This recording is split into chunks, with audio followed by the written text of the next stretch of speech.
Hey, Heather from Hooked on Pickin here. I'm with Terry, actually at the Nashville Bulq.com warehouse, and she's going to show us, you've all asked, how do they pick what's in the cases and pallets? And she actually is the one who does it, so she's going to show us how it's done. This is Terry, and she was an amazing, sweet lady to meet. Unfortunately, on this video, I do have a few audio issues. We got most of it, but some of it is a little crackly, so bear with us, and I'll try to give you any information that was missed because of the audio mishaps, but listen to all the information. It's phenomenal. I'm sure Bulq wishes they had 20 Terrys working on the floor. So Terry, when packing the boxes, how do you know what goes into a case or a pallet? Size matters a lot, whether it goes into a case or into a pallet. She says here if it's large size, it's going to go into a pallet, and if it's smaller, it's obviously going to go into a case. So I show her this large one goes to a pallet, smaller one goes to a case. And then I ask, how does she determine where it comes from? So the scanner basically in her hand explains that it goes into a case, and so she's bossed around by a scanner all day. I know from buying a Bulq pallet or case that all these have these little LP barcodes. Is that the barcode that you use? That is the barcode that I use with the scanners that we have here. Okay. And so I will take one of the items in the is to sort in SL5, which is a case.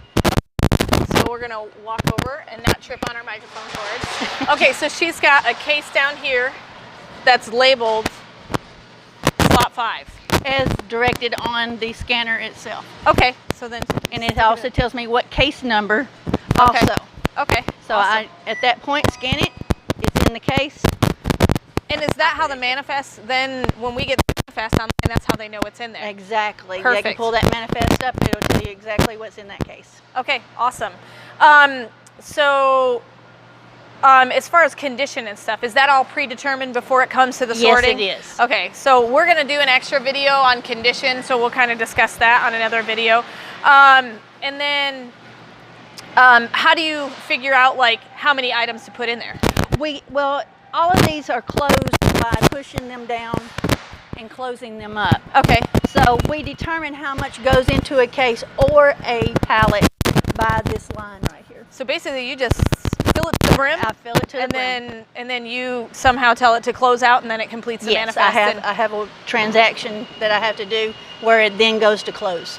Okay, awesome. Can you show us how you do maybe another couple items just so we can kind of watch the process? Let's do a larger item for a pallet. Okay. Again, you will scan the LP. Okay. It is telling me at this point I know I cannot fit it into a case because it's way too large. Okay. I switch it to a pallet. Okay, so it was initially telling you to put it in a case. Okay. I determine whether it goes to the case or to the pallet by the size. Terry's the pallet case police? Yes, that's me.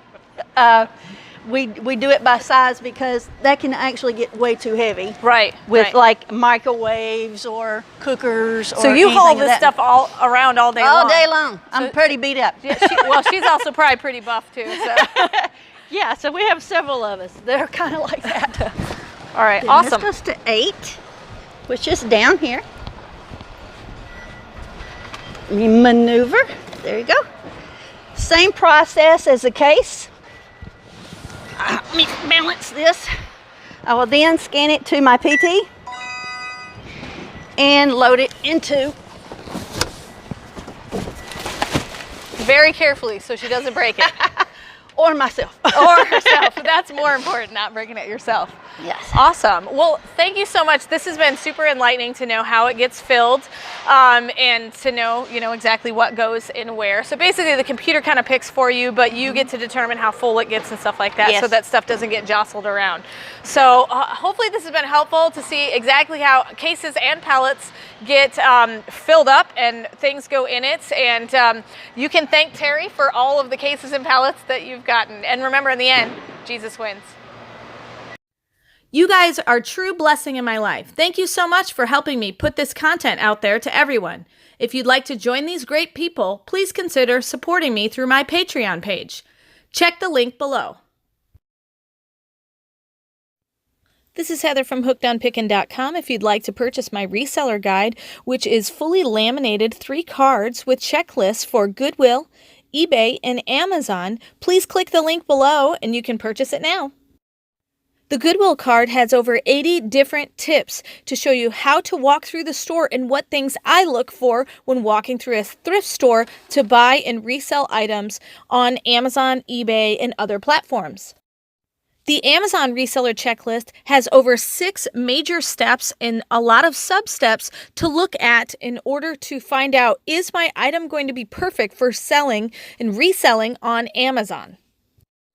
The eBay card also has 6 major steps to walk through to make sure you're choosing the right item that will be perfect for reselling and making money on eBay. Each card is fully laminated so that it cannot be destroyed easily, and it's perfect for taking with you while you're going on your picking and finding treasure hunting for reselling. I hope this is helpful, and I hope these cards help you to focus your energy to pick the right items to resell online to grow your reseller business. Hey, thanks for watching. I hope you learned something. If you'd like to watch more of my videos, just click on them here. And if you'd like to learn more about the reseller world, subscribe to my channel and check out my other videos. Thanks.